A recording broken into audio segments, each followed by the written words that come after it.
उपोषण स्थळातली ही दृश्य आहेत। आज जरांगे पाटील यांनी पुन्हा एकदा आमरण उपोषण ची हाक दिलेली आहे आणि त्यासाठी जरांगे पाटील हे उपोषणाच्या स्थळी पोहोचत आहेत। ही लाईव्ह दृश्य आपण बघतो। लोकसभा निवडणुकीनंतर पुन्हा एकदा जरांगे पाटील मराठा आरक्षणाच्या मुद्द्यावरनं आक्रमक बघायला मिळत आहेत आणि जरांगे पाटील यांनी आजपासून आमरण उपोषणाची हाक दिलेली आहे। अंतरवाली सराटीमधली दृश्य आपण बघतोय। मात्र या वेळेला जरांगे पाटील यांच्या उपोषणाला पोलिसांनी परवानगी नाकारलेली आहे। मात्र तरी सुद्धा जरांगे पाटील हे उपोषण करण्यावरती ठाम आहेत। आता ते उपोषणाच्या ठिकाणी पोहोचत आहेत, त्याची दृश्य आपण बघत होतो।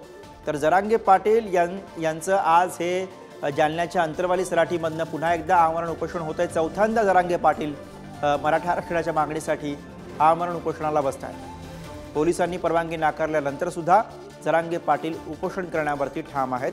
मनोज जरांगे पाटील उपोषणाच्या ठिकाणी पोहोचलेले आहेत। 10 वाजता उपोषणाला सुरुवात होती।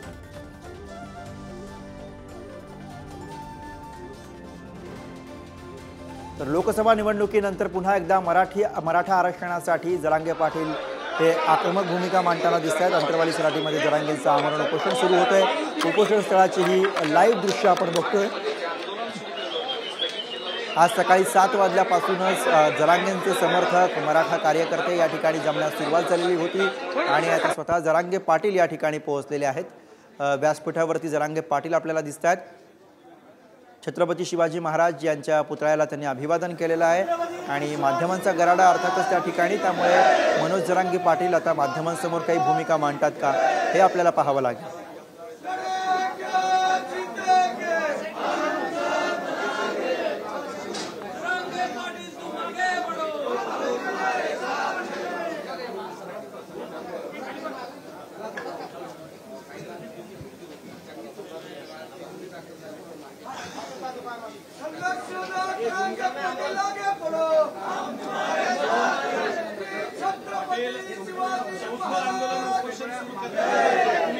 त्या मागण्यांच्या आधारावर ते बोलतायत, आपण त्याच्याकडे जाऊ। चौथं उपोषण सुरू केलेलं आहे। आपली उपोषणाला सुरुवात झालेली आहे। विशेष म्हणजे पोलिसांनी प्रशासनाने परवानगी नाकारली आहे, तरी तुम्ही या समाजाच्या न्यायासाठी गोरगरिबांचे लेकरं मोठे व्हावेत म्हणून हे आमरण उपोषण आता मी बसलोय, सुरू झालंय।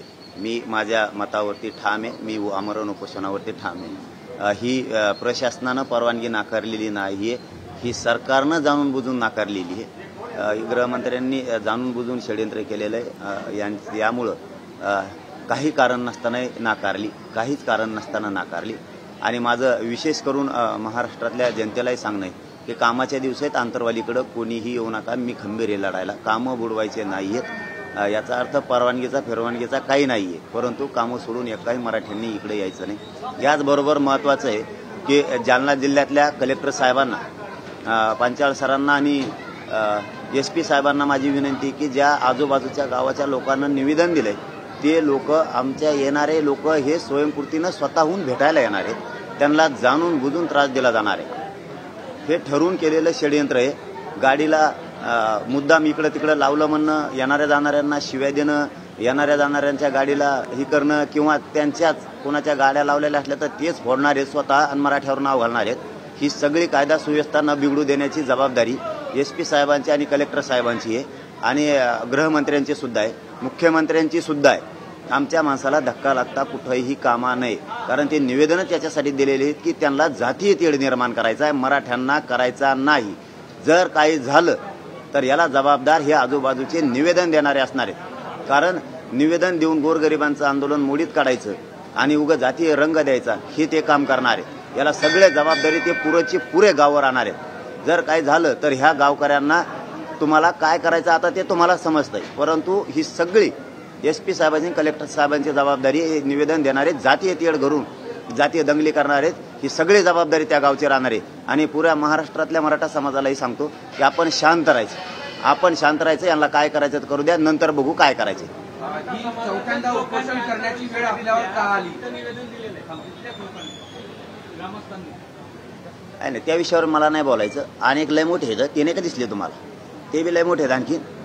कारण ही पण विषय आहे की याच्यातले बरेचसे जण येऊन पण भेटलेत आम्हाला। बरेचसे जण, असं काय नाही. पण गाव एकीकडून आहे ना. मी तर चाललो होतो, जाऊ मला त्या विषयावर बोलायचं नाहीये. पण जातीय तेढ या शब्दात मला कुठंतरी द्वेष दिसायला लागला. ते झालं गेलं, निवडणुकीचा विषय होता, झालं गेलं. ते आम्ही त्यावेळेस सगळ्यांनी सोडून दिलं. ते सगळी शांतता आहे. हारजीत कोणाची ना कोणाची तरी होतच असती. परंतु हे जे निवेदनं जाणीवपूर्वक दिलेत, उद्या आम्ही देऊ ना. मग तुमचे असल्यानंतर आता तुमच्या काही यात्रा निघणार आहेत, मग त्या टायमाला बी आम्ही असेच निवेदन द्यायचे का? आता महाराष्ट्रात यात्रा तुम्ही काढणार आहेत, तर मग ह्या रोडवर त्रास होणार आहे, आम्हाला रहदारीला त्रास होणार आहे, आमचे मुलं शाळेत जाणार आहेत, जातीय तेढ निर्माण या जाणार, कोणती तरी यात्रा निघणार आहे, आता त्या यात्रेमुळे होणार आहे. तुम्ही रद्द करणार आहे का? तुम्ही ती रद्द करणार आहे का? मग म्हणजे असं नसतं. मी सन्मान केलेला आहे आचारसंहितेचा, कायद्याचा, म्हणून मी 4चं पुढे ढकललं 8 जूनला. आता तुम्ही विनाकारण वेटीस धरायला लागल्यात गोरगरिबांना. आता नाकारायचं काही कारणच नाही. त्या मुद्द्यावर येऊया. आता पुन्हा चौथ्यांदा उपोषण करण्याची वेळ का आली? कुठले मुद्दे असणार आहे ते उपोषणाच्या वेळेस मागणीची? सरकारनं, शिंदे साहेबांनी, गृहमंत्री फडणवीस साहेबांनी सगळ्या सोयऱ्यांची आदेश काढलेला. ती अधिसूचना, तिची अंमलबजावणी तात्काळ लगेच करण्यात यावी, यासाठी हे आमरण उपोषण सुरू आहे. त्यासाठी हे आमरण उपोषण सुरू केलेलं आहे. मराठा आणि कुणबी एकच आहे. हा कायदा पारित करण्यासाठी तुम्हाला आधाराची गरज लागते, तर 57 लाख नोंदी सापडलेल्या आहेत. तोही कायदा तुम्ही पारित करू शकता. तुम्ही फडणवीस साहेबांनी आणि शिंदे साहेबांनी सांगितलं होतं केसेस वापस घेऊ. वापस न घेण्याऐवजी महाराष्ट्रातल्या लाखो मराठ्यांच्या पोरांवरती केसेस दाखल केल्यात विनाकारण. त्याही मागे घेण्यात यावं. हैदराबादचं गॅजेट लागू करण्यात यावं. सातारा गव्हर्नमेंटचं, बॉम्बे गव्हर्नमेंटचं गॅजेट लागू करावं. अनेक जे विषय आमचे त्याच्यात ठरलेले ते लेखी स्वरूपाचे सरकारकडं, ते तातडीनं करावेत. आमचं काय म्हणणं नाही, आम्हाला राजकारणात फाजकारणात जायचं नाही. आम्हाला द्या. हेच मराठ्यांचे लोक तुम्हाला डोक्यावर घेऊन नसतील. माझ्या शब्दाचा अर्थ समजून घ्या. सरकार असाल तर मला राजकारणाकडे जायचं नाही. हेच मराठ्यांचे लोक तुम्हाला पुन्हा डोक्यावर घेऊन नसतील. पण आमचं आम्हाला द्या. मला आणि माझ्या मराठा समाजाला राजकारणात जायचं नाही. परवानगी न देणं हा सरकारच्या रणनीतीचा भाग असू शकते. 100% निवेदन देणाऱ्याला दोष देऊन उपयोगच नाही. त्यांनीच घडून आणलं हे षडयंत्र. 10 महिने का नाही दिलं? 10 महिने का नाही दिलं? हे सरकारचं षडयंत्र आहे. सरकारलाच आंदोलन मोडीत काढायचंय गोरगरीब मराठ्यांचं. गोरगरीब मराठे मोठे होऊ द्यायचे नाही, हे त्यांचं स्वप्न आहे. हे त्यांनीच केलं. पटेल, उत्तरप्रदेश सराटीमध्ये 300 पोलिसांचा बंदोबस्त आहे. राईट कंट्रोल म्हणजे दंगा नियंत्रण पद्धत आहे. SRPFच्या 4 तुकड्या तैनात आहे. जालन्याचे पण 150वर पोलीस आहे. खूप जास्त बंदोबस्त आहे. कसं होतं? नाही, बंदोबस्त लावला असेल त्यांनी, कारण कधी बी शंका घ्यायची नसती किंवा प्रत्येक वेळेसच आरोप म्हणून करायचा नसतो. की त्यांच्या लक्षात आलं असेल आजूबाजूच्या गावच्या लोकांना निवेदनं दिले जाणून बुजून. निवेदन देणारे बी कोण आहेत हेही महाराष्ट्राला माहीत झालंय आणि सगळ्यांनाच माहीत झालं निवेदन देणारे कोण आहेत. त्याच्यामुळं त्यांना वाटलं असेल इथं जातीय दंगल ते करतील, जातीय तेढ निर्माण करतील, म्हणून गावाच्या सुरक्षेसाठी लावला असं असा अंदाज आहे. नसतं मग आम्हाला दोपटायला लावले असतील. दोन्हीपैकी एक काहीतरी. तुम्ही बोलताना असं म्हणाले की यात्रेचा विषय तुम्ही काढला. नाही, नुसता यात्राच नाही. बघा, मी परवाही सांगितलं होतं की अंबड तहसीलला कडक आचारसंहितेत उपोषण सुरू होतं. कडक आचारसंहितेत. मग ते कसं काय चाललं? मी DYSP साहेबाला विचारलं हे. मग आम्हालाच का आचारसंहितेचं कारण? कित्येक तरी सुरू होते. मग आता मी त्यांना एक उदाहरण दिलं. समजा आता अंबड तहसील समोर जर उपोषण बसलं किंवा आंदोलन बसलं एखादं, तर अंबडच्या जनतेनं येऊन म्हणायचं का इथं हे बसल्यामुळे आम्हाला रहदारीला त्रास होतो, जातीय तेढ निर्माण होईल. मग आम्ही हे लोक हे तहसील उचलून कुठं द्यायचे का? दुसऱ्या जिल्ह्यात एखाद्या तिकडे हिंगोलीला नेऊन ठेवायची का? असं चालतं का? समजा एखाद्याचं दुकान आहे मोठं, किंवा एखाद्याचं बी भरणाचं दुकान आहे मोठं, किंवा अनेक काही दवाखाने आहेत, काही पण आहे, पेट्रोल पंप आहेत. मग आम्ही जर म्हणलो त्या गाड्या लय रहदारी होती, माझं हे निवेदन आहे आणि तुम्ही काय करा, याच्यामुळे लय त्रास होतो आम्हाला, जीवनात येता जाताना जातीय तेढ बी निर्माण होईल आणि यामुळे आम्हाला खूप त्रास होतो रहदारीला, आमचे विद्यार्थी शाळेत जायला त्रास होतो, तर मग ते उचलणार आहेत का तिथून? ती वस्तू आम्ही सांगितलेली. आता उद्या मोदी साहेब शपथविधी घेणार, मी निवेदन पाठवतोय, त्यांनी शपथविधी घेऊ नये, त्याच्यामुळे जनतेला खूप त्रास होतो, मग घेणार नाहीत का ते? असं नसतं हो, असं नसतं. आंदोलनाला जातीय सर्वोच्च हा गंभीर आरोप त्याच्याबद्दल काय? हा, मग आता निवेदन देणारे कोण आहेत? जातीय तेढ. आम्ही अगोदर शांततेत इथं बसलो, आमच्यावर हल्ला झाला, आम्ही काही केलं का? नाही केलं. आम्ही इथं त्याच्यानंतर हल्ल्याच्या नंतर इथं शांततेत बसलो, इथं शांततेत बसल्याच्या नंतर महाराष्ट्रात सभा सुरू झाल्या. ती जातीयवाद नाही का? तो जातीयवाद नाही का? बरं हे जाऊ द्या, मी 20 वर्षापूर्वी नव्हतो, आता आहे. माधव पॅटर्न कसं काय आला? मराठा क्रांती मोर्चे निघाले त्यावेळेस प्रतिमोर्चे कसं काय काढले? याला काय म्हणायचं? आम्ही कुठं काय म्हणलो आधी? तुम्हीच जाती तेढ निर्माण करा. आता आम्ही इथं बसायलो, आता निवेदन तुम्ही दिले, आता त्याला जातीवादी म्हणतात का काय म्हणतात? त्याला काय म्हणतात? आम्ही कुठे जातीवाद केला? तुम्ही उपोषणाला बसलात, आम्ही म्हणलो बसू नका. तुम्ही आंदोलनाला बसलात, आम्ही म्हणलो बसू नका. तुमचा अधिकार आहे. तसा मला आज मी यासाठी बसलोय की मला घटनेनं अधिकार दिलेला आहे लोकशाही, शांततेत आंदोलन करण्याचा. याच्यापेक्षा शांततेचं आंदोलन दुसरं असू शकत नाही. त्या जोरावर बसलोय मी आज. यांनी नाकारलं, हे चालवतेत कायदा म्हणून यांनी काही करावं, गैरवापर करावा ते मी ऐकून घेत नसतो. मी ऐकलं ना आधी 4 तारखेला ते मला आचारसंहिता आहे, आपण त्याचा सन्मान केला, आचारसंहितेचा कायद्याचा सन्मान केला, 8ला ठेवलं. आता काय प्रॉब्लेम आहे? तहसीलदार येऊन म्हणतात तुम्ही एक निवेदन द्या, काही अडचण नाही.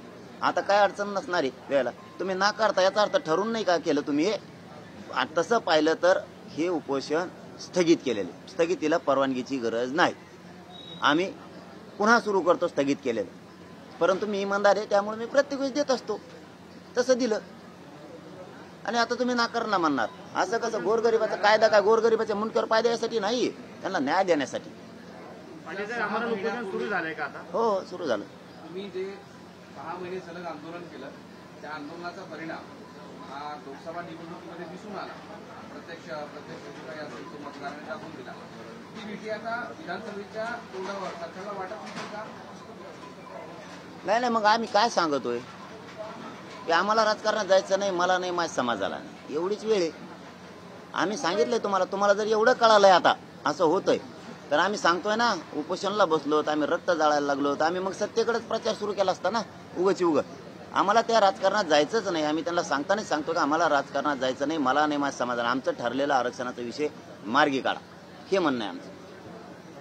आता या मागच्या उपोषणाच्या वेळेस तुम्ही सलग 21 दिवस 22 दिवस उपोषण केलेलं होतं. त्यावेळेसही पाणी किंवा औषध किंवा कुठलीही गोष्टी घ्यायला तयार नव्हतं. यावेळेस त्याचं स्वरूप कसं असेल या उपोषणाचं? सगळं बंद आहे, कडक उपोषण सुरू आहे. करायचं ना समाजासाठी. जीव राखून का करायचं? हातचा राखून कशामुळं करायचं? जे काय करायचं ते मोकळ्या मनाने करायचं, स्पष्ट करायचं आणि धाडसानं करायचं. आम्ही काय चूक नाही करत. मी कायद्याचा सन्मान केला होता, आता त्यांनी कायद्याचा सन्मान केला नाही शासनानं आणि प्रशासनानं. त्याच्यामुळं माझी एकट्याची जबाबदारी नाही कायद्याचा सन्मान करणं. जे कायदा चालवतात त्यांनी गैरवापर करून चालवण्यासाठी त्यांना तिथं बसविलेलं नाही. 27 जानेवारी रोजी तुम्हाला पत्र दिलं होतं सगळे सोयरेंच्या देशासंदर्भात. कायद्यात 1 महिनाभरामध्ये ते पूर्ण होईल, 20 दिवसानंतर ते पूर्ण होईल सांगितलं होतं. पण त्यानंतर ते होऊ शकलं नाही. पण त्यावर असं सांगितलं जातं की त्याच्या ज्या आक्षेप सुनावण्या जे काही आहेत त्यावर काम सुरू आहे आणि ते काम झाल्यानंतर याचं कायद्यात रूपांतर होईल अशी एक माहिती मिळते आहे. आता 5 महिने झाले ना, याच्यापेक्षा किती वेळ द्यायचा? 5 महिने साधा वेळ आहे का? 5 महिने म्हणजे थोडा वेळ नाही ना, याच्यापेक्षा किती द्यायचं? आणि बघायचं का नाही सरकारचं काम असतं ते. आधी सूचना त्याच्यावर हरकती आल्यात का बघायचे आहेत का नाही बघायचं, सरकारचं काम असतं. आता तुम्ही एक बसताना सापडीत ती कवरच जाईल. आमचे पोरं काय मारायचे का शिक्षणापासून आणि नोकरीपासून? तुमच्या 3ऱ्या उपोषणाच्या वेळेस मुख्यमंत्री एकनाथ शिंदे हे तुमच्याशी सपोर्टिव्ह होते. ते तुमच्या मागण्यांकडे विशेष सकारात्मक लक्ष द्यायचे. पण तुमचा सातत्यानं फडणवीस यांच्या विरोधात आक्षेप होता. त्यांच्या विरोधात तुमची उपोषण सुद्धा त्या काळात गाजलेलं होतं त्याच्या विरोधामुळे. आत्ता या क्षणाला शिंदे यांच्यावर तुमचा अजून विश्वास आहे? ते काहीतरी सकारात्मक या आंदोलनाकडे उपोषणाकडे पाहते? मुख्यमंत्री आहेत ते, त्यांच्यावर विश्वास असणारच ना. शेवटी जनता आहे आम्ही. आणि फडणवीस साहेबाचा तुम्ही विषय घेतला तर फडणवीस साहेब का आमचे शत्रू नाही आहेत किंवा आम्ही त्यांना काही विरोधक मानलेला नाहीये. ते बोलले तर आम्ही बोललेलो आहे. त्याच्यामुळं त्यांनीही दखल घेतली पाहिजे, त्यांनीही प्रश्न मार्गी काढला पाहिजे. ते काढतच नाहीत. ते लोक फोडणार, काड्या करणार, मग समाजाची नाराजी तर त्यांच्या अंगावर येणारच ना. पण त्यांनी इथून पुढे तरी शिंदे साहेबांनी आणि गृहमंत्री साहेबांनी तातडीनं आमचा विषय मार्गी काढावा, हेच मराठी त्यांना डोक्यावर घेऊन नसतील. पाटील असंही बोललं जात आहे की तुम्ही बीजेपी विरोधी आहात, बीजेपीचे जे काही खासदार आहेत तुम्ही पाडण्याचा सुरुवात केलेली आहे, असंही महाराष्ट्रातून अनेक जण बोलत आहेत. बोलून द्या ना, त्याला काय, त्याला नाविलाज, त्याला कोण काय बोलावं ज्याचा त्याचा अधिकार आहे. ते बोलणाऱ्याला नाही गिनत आम्ही आमच्या प्रश्नावरती ठाम आहेत. आम्हाला गोरगरिबांचे मराठीचे लोक मोठे करायचे, लेकरं मोठे करायचे, त्याच्यासाठी. ते बोलणारा फालणाऱ्यासाठी नाही मी.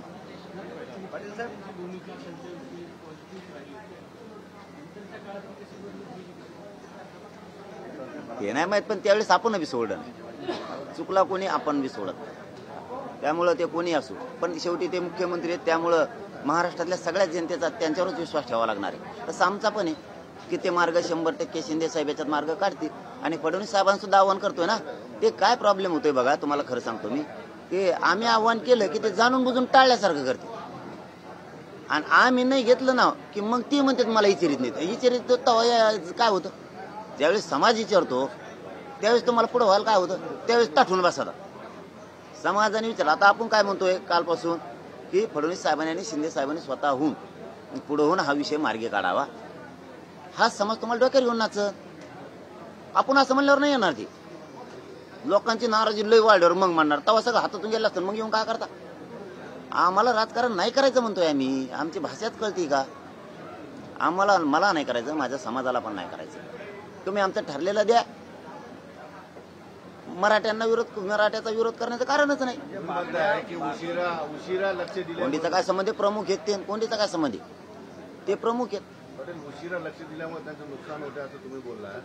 लोकसभेला त्यांनी तसं केलं, आता विधानसभेला त्यांनी तसं करून लक्ष द्यावं आणि मागण्या मान्य करावं. नाही, मी राजकारणाबद्दल नाही बोललो ते शब्द. की बघा मग आता एवढे निकाल लागलेत, एवढं वातावरण गरम आहे, याच्यात तर कोणच उपोषणाला बसणार नाही राव. कोणी म्हणा सत्ता हातात घ्या मोकळे व्हा, काय मागं पळायचं यांच्या. मला नाही जायचं त्याच्यात म्हणून मी रक्त जाळायला लागलोय. मी सावध करायला लागलोय. पहिला आंदोलका संदेश आहे तसा की ते सावध करायलाय की मला राजकारणात जायचं नाही, माझ्या समाजाला सुद्धा जायचं नाही. आमचं ध्येय मराठा आरक्षण, आमचं ठरलेलं आरक्षण आम्हाला द्या. हेच लोक तुम्हाला डोक्यावर घेऊन नसतील. याच्यापेक्षा काय सांगायला पाहिजे. नाही दिलं तर मग त्याला काय पर्याय नाही. मग 288 उमेदवार महाराष्ट्रात देणार सगळ्या जाती धर्माचे. मग मात्र मग नाही खोटा निघत.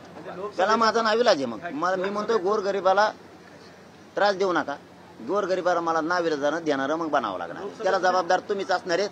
आणि तुमच्या भाजपमधल्या सत्ताधाऱ्यातले जेवढे आमदार आहेत त्यांनाही सांगतो, तुमच्या नेत्याला जाऊन सांगा त्यांचं ठरलेलं द्या.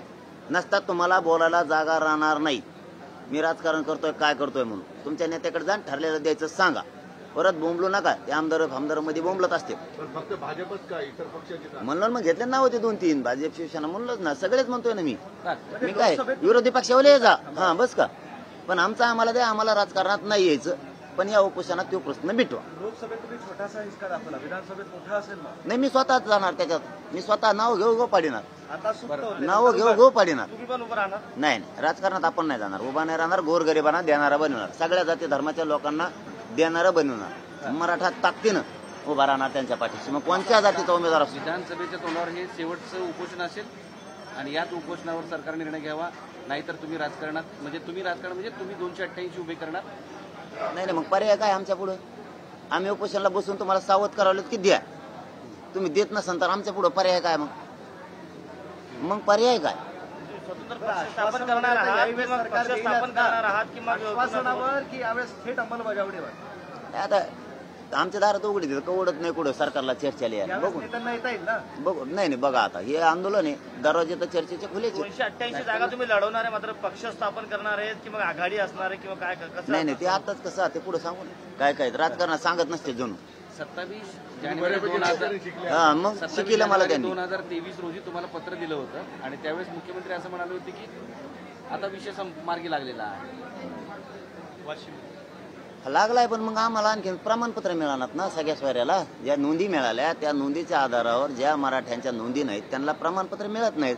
सगळ्या सोयऱ्याची अंमलबजावणी होऊन आम्हाला त्यातून एक पत्र बघायचंय.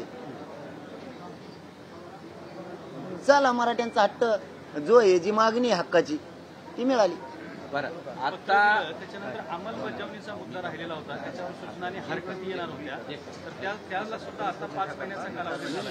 तर यानंतर तुम्ही काही फॉलोअप घेतलाय का सूचना आणि हरकतीसाठी आणि त्याच्याबद्दल काय सांगा. नाही, फॉलोअप देण्याचं काम, माहिती देण्याचं काम सरकारचं असतं. त्यांनी दिली नाही. आणि हे बघा 5-5 महिने किती हरकत आला तरी 5-5 महिने लागत नाही. हा. यंत्रणा काय कमी नाही, कर्मचारी काय त्यांच्याकडे कमी नाहीत असं काही नाही. यंत्रणा भरपूर आहे. करायचंय की नाही का टाळाटाळी करायची हे त्यांच्यावर असतं. त्याच्यामुळे आम्ही 5 महिन्याचा वेळ दिलेला आहे. 4-5 महिने झाले त्याला, आता वेळ देऊ शकत नाहीत आम्ही. आता हा पावसाळ्याचा पेरणीचा काळ आहे, कामाचा काळ आहे. अशा स्थितीमध्ये लोक इकडे येऊ शकत नाहीत असं चित्र आहे. त्यांना तुमचं आवाहन काय? मी 3 दिवसापूर्वीच केलं आव्हान, आजच नाही. एकाही मराठ्यांनी इकडं आंतरवालीकडे यायचं नाही. आपली उपजीविका ही शेतावर भागती, आपण त्याच्यावर वर्षभर जगतोय. आपल्या आधी पेरणी करायची, सगळे कामं करायचे आणि मग इकडे यायचं. मी आहे ना इकडे. आता मराठी एक आहेत का नाहीत हे उभ्या जगानं बघितलेलं. त्याच्यामुळे काही गर्दी करायची गरज नाही, एकजूट दाखवायची गरज नाही. सगळ्याला आधी वाटत होतं मराठ्यांचं एकजुटीचं किंवा सभेचं रूपांतर मतात होणार नाही, त्याच्यामुळे ते झालेलं आहे. त्यामुळे इकडे आल्यानेच गर्दी एकजुटी असं थोडंच आहे, काही गरज नाही. कामं सोडून येऊ नका. मी एकटा पठ्ठ्या तुमचा मुलगा म्हणून इथं लढायला तयार. तुम्ही एक आवाहन केलं होतं की कोणाच्या उमेदवाराला तुम्ही काही पाठिंबाही दिला नव्हता, कोणाला विरोधही केला नव्हता, तरी सुद्धा समाज एकवटला होता तुमच्या मागे निवडणुकीच्या दृष्टीने. मी काय वाईट केलं? मी समाजाच्या लेकरासाठी, त्यांचे लेकरं मराठ्यांचे मोठे व्हावेत म्हणून लढतोय, मरायला तयारी. मी काय वाईट करतो? ते मला मुलगा मानणारच ना माझा समाज. त्यामुळे फक्त माझं काम जे होतं ते मी त्यांना सांगितलंय की तुम्ही इकडे यायचं नाही, शांततेत राहायचे. जे येतील ते. याचा अर्थ असा नाही की तुम्ही येऊच नका, कामं बुडवून यायचं नाही कुणी इकडे. आपली शेत आधी बघायचं, कारण ह्या आरक्षणामुळे समाज मोठा होणार आहे, शेतामुळे पण होणार आहे. इकडं एकीकडून वर जायचं आणि एकीकडून खाली असं व्हायला नको. दोन्ही बाजू आपल्याला सांभाळायच्यात. आरक्षण पण मिळवायचंय आणि शेती पण कसायची, शेती पण पिकवायची. आता मुद्दा असा आहे की मागच्या वेळेला गावागावात तुमच्या सगळ्या समर्थकांनी उपोषण केले होते, वेगवेगळ्या पद्धतीचे आंदोलनं सुद्धा सुरू होती. आता तुम्ही लोकांना म्हणताय तुमच्याकडे नका येऊ, मात्र ज्याला या आंदोलनात सहभागी व्हायचे तर त्यांनी गावागावात काही उपोषण करायचे का, कसं काय करायचं? नाही, काहीच नाही करायचं. गावागावात महाराष्ट्रभर आपण कुठलाच प्रोग्राम दिलेला नाही आंदोलनाचा, कोणताच प्रोग्राम दिलेला नाही. त्याच्यामुळं गावोगावात कोणते आंदोलनं नसणार आहेत, कामाचे दिवस आहेत ना, कोणते उपोषणं नसणार आहेत, काहीच नसणार. जे येतील कामं संपल्याच्या नंतर ते इथे येतील, भेटतील, आशीर्वाद देतील आणि पुन्हा वापस जातील. कारण पावसाचे दिवस आहेत, इथं पण चिखल आहे भरपूर, त्यामुळे त्यांची गैरसोय येऊन जाऊन करू शकते. पाटील साहेब, तुम्ही आतापर्यंत टप्प्याटप्प्यातनं उपोषण केलेलं आहे, म्हणजे प्रत्येक उपोषणातले तुम्ही टप्पे पाडलेले होते. या 2 दिवसानंतर असं करणार, 3 दिवसानंतर आम्ही पाहिलं. या उपोषण जे आहे यातला काही टप्पा आहे का? नाही, एक पण टप्पा नाही, एकही टप्पा दिला नाही. आपण प्रोग्राम दिलेला नाही राज्याला आंदोलनाचा, कारण आपल्याला आंदोलन करायचंच नाहीये. कारण शेतीचे काम आहेत, सगळं शेतीचं वाटोळं होईल तिकडं, सगळे शेती पडत. त्यामुळे आपण कामं करायचे. इथं मी खंबीर आहे आता, त्याची काही काळजी करायची गरज नाही. कामं संपल्याशिवाय इकडं कुणी यायचं नाही. त्याचा अर्थ वेगळा कुणी काढायची गरज नाही की मी येऊ नका म्हणतो, असं नाही. काम बुडून यायचं नाही. उपोषणाच्या संदर्भातला नेहमीचा एक प्रश्न असतो. तुम्ही म्हणताय की फार मोठा काळ झाला, कुठलाही अपडेट तुम्हाला आलेलं नाही. बिटवीन सरकारचं कोणी तुम्हाला भेटलंय का, माहिती अपडेट दिली आहे का, किंवा सरकारने तुमच्याशी संपर्क करावा? संपर्क करायला मी कुठं नाकारलंय का? सरकारने येऊ नये, चर्चा करू नये, आंतरवालीत येऊ नये असं मी कधीच म्हणलो नाही. ती त्यांची जबाबदारी आहे. कायदा सुव्यवस्था बिघडू नये ही सरकारची जबाबदारी, प्रशासनाची. आंदोलकाची भेट घेणं, चर्चा करणं, त्यांच्या मागण्या देतोय ही करणं, ही चर्चा करण्याची जबाबदारी त्यांची, जनतेची नाही. जनता ही त्यांची असती, पण ते आता जर राजकारण करायला लागले आंदोलनात तर त्यांना फटका तर बसणारच. चलो, धन्यवाद. एक प्रश्न असा आहे की जानेवारीमध्ये तुमच्या उपोषणाच्या वेळेस उच्च तंत्र शिक्षण मंत्र्यांनी एक पत्र काढलं होतं की मुलींना KG to PG शिक्षण फ्री, पण त्या संदर्भातला अजून कुठलाही निर्णय झाला दिसत नाही. आता प्रवेश सुरू झालेले आहे, त्यावर तुम्ही काही 1-2 महिन्यापूर्वी बोलला होता. हो, मी मागेही सांगितलं होतं, पण वरून निरोप होता तसा आहे की ऍडमिशन सुरू झाल्याच्या नंतर मुलीला मोफत शिक्षण दिलं जाईल. सरकारने ते सुरू केलं नसलं तर सरकारला विनंती आहे की तुम्ही जो JR काढलेला आहे तो लागू करा, त्याची अंमलबजावणी तातडीने करा आणि मुलींना सगळं शिक्षण जे आपण मोफत ठरवलेलं ते शिक्षण मोफत देण्यासाठी सुरू करा. आणि याच्याच बरोबर जे ECBCतून पोरांनी फॉर्म भरलेले आहेत नोकर भरतीसाठी, शिक्षणासाठी, तर ज्यांचे कुणबी प्रमाणपत्र मिळाले त्यांना ECBC सोडून कुणबीमध्ये म्हणजे OBC मध्ये फॉर्म भरता आला पाहिजे. ती ऑप्शन खुला करा, तो बंद केलेला आहे. ज्यांनी ECBCत फॉर्म भरलेत त्यांना ECBCतच राहा म्हणतात. तुझ्याकडे प्रमाणपत्र असलं तरी त्याचा उपयोग घेता येणार नाही असं म्हणतात. तसं सरकारला माझी विनंती, तसं होता कामा नाही. त्यांनी जर ECBCतून फॉर्म भरला असला किंवा EWS मधून भरला असला तरीही त्याच्याकडे जर प्रमाणपत्र असलं कुणबीचं ओबीसी तर त्याला ते दोन्ही ऑप्शन सोडून कुणबीत येण्याचं ओबीसीत येण्याचं ऑप्शन खुलं करा हे मी जाहीरपणानं सरकारला विनंती करून सांगतोय. कारण त्याशिवाय पर्याय नाही. आणि जे प्रमाणपत्र नोंदी निघाल्या ज्यांचे प्रमाणपत्र मिळाले त्यांना तातडीनं प्रमाणपत्र लवकर द्या कारण ते थांबून धरले. सगळे प्रमाणपत्र बऱ्याच जागेवर थांबून धरले. आता मुलाला शिक्षणाला लागणार आहेत ते प्रमाणपत्र त्यांना वापस त्यांना दिले जात नाहीत तातडीनं. ते ताबडतोब त्याचा सगळं काय तुम्हाला सर्वे करायचा आहे काय म्हणते ते सगळं करून ताबडतोब द्या. बंद केलेली ती सुरू करा. पाटील साहेब, पहिलं उपोषण होतं मराठा आरक्षण देण्यासाठी. त्यानंतर त्याच उपोषणातले जे सगळे प्रश्न सोडवण्यासाठी 3 उपोषणं करावे लागले. आता 4थं उपोषण आलंय. या सगळ्या काळामध्ये आता 1 वर्षाचा काळ गेला. मात्र अजूनही तुम्हाला जे हवंय ते सरकार देत नाहीये, मिळत नाहीये. कुठेतरी फसवणुकीची जाणीव आहे. 100%च पुढच्या वड्यात चाललंय. पण मी बी थांबणारातला नाही कारण मी सरकारशी इमानदार नाही राहू शकत, समाजाशी इमानदार राहणार आहे. त्यामुळे मी हे लावून धरणार. मिळेपर्यंत मी करत राहणार. वारंवार आश्वासन नाही आता ह्यावेळेस नावच घेऊ. नाही जुळलं तर काय करावं मग त्याला. ह्यावेळेस आता कशी समाजाची फसवणूक केली जाते ह्यावेळेस नावच घेऊन सांगू. कारण आता आपल्याला नाविलाजानं त्यांनी राजकारणात ढकललंय असं म्हणावं लागेल. सभा म्हणजे अशी सभा कोणी पाहिली नाही. अशा पद्धतीची सभा झाली तरी सुद्धा सरकार आश्वासनाव्यतिरिक्त गांभीर्यानं घ्यायला तयार दिसत नाही. सरकारला मग आता पुन्हा एकदा तशी जनता बघायची असली ना आश्वासनाचे फसवणूक करायची नसली तर काहीच नाही. नुसतं एक हाक दिवस तर दमी. इकडं आणखीन 20-20, 25-25 किलोमीटरवर उभा राहायला जागा राहणार नाही. बघायची असली तर बघा म्हणा माझ्या एका हाकीवरती. आणखीन बी इकडं 20-20, 25-25 किलोमीटरवर उभा राहायला जागा असतं निघा म्हणून तरच दमी.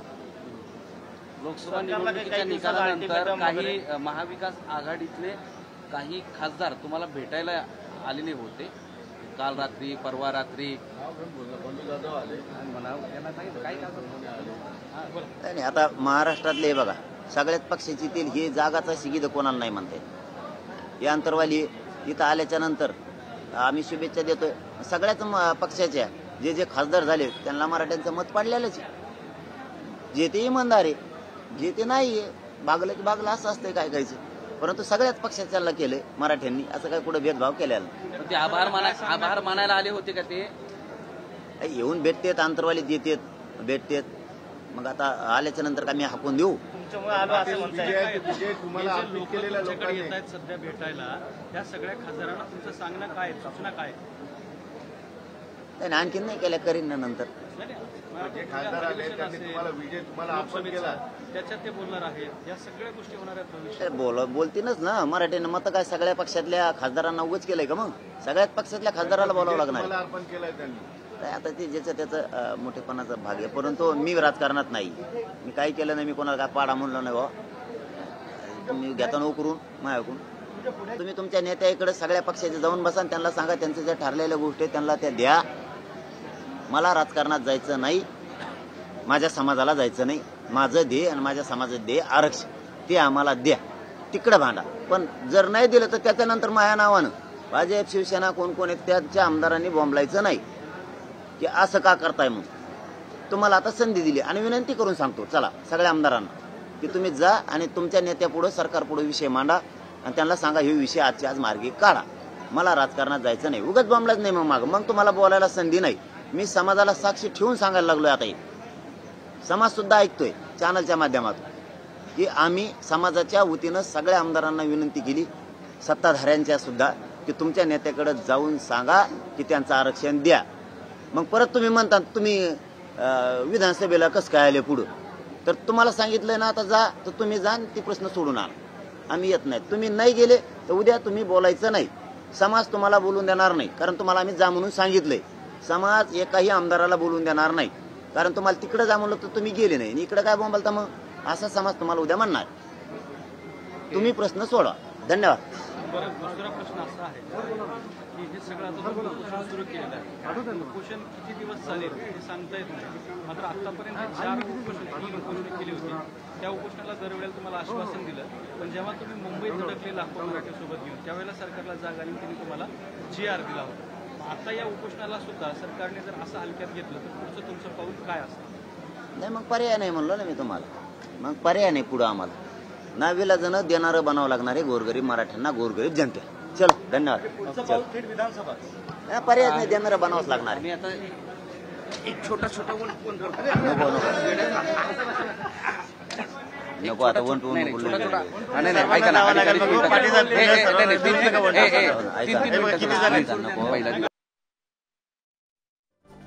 लवकरात लवकर पूर्ण करा अशी मागणी मनोज जरांगे पाटील करतायत. आणि यावेळी जर आम्हाला आरक्षण दिलं नाही तर विधानसभेला 288 उमेदवार उभे करू असं थेट आव्हान मनोज जरांगेंनी सरकारला दिल्याचं पाहायला मिळत आहे.